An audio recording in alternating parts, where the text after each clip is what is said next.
আজকে নিয়ে চলে এসেছে মা তার একটা সুন্দর রেসিপি। সেটা হচ্ছে কচু শাক বাটা। আমাদের পাশের বান্টিদের বাড়িতে অনেক কচু শাক হয়েছিল। মা সেদিনকার বিকালবেলা কচু শাকগুলো গিয়ে কেটে এনেছিল।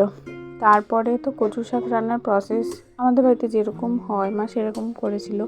প্রথমে কচু শাকটা সেদ্ধ করে নিয়ে, এখন তো কড়াই দেখাচ্ছে অনেকটাই, কিন্তু সেদ্ধ হওয়ার পরে তো একটুখানি হয়ে গেছিলো।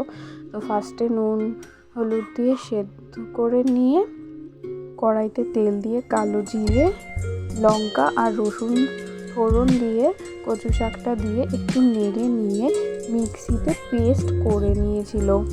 খেতে কিন্তু দুর্দান্ত হয়েছিল। আর এটা কিন্তু আমরা একা খাইনি, সবাইকে বাড়িতে যারা যারা আছে তাদের সবাইকে শেয়ার করে খাওয়া হয়েছিল। মা ওরকমই যখনই কিছু রান্না হয় বাড়িতে সবাইকে শেয়ার করে খাওয়া, যাদের পাশের বাড়ি থেকে যে আন্টির বাড়ি থেকে নিয়ে আসা হয়েছিলো তাদেরকেও দিয়েছিল।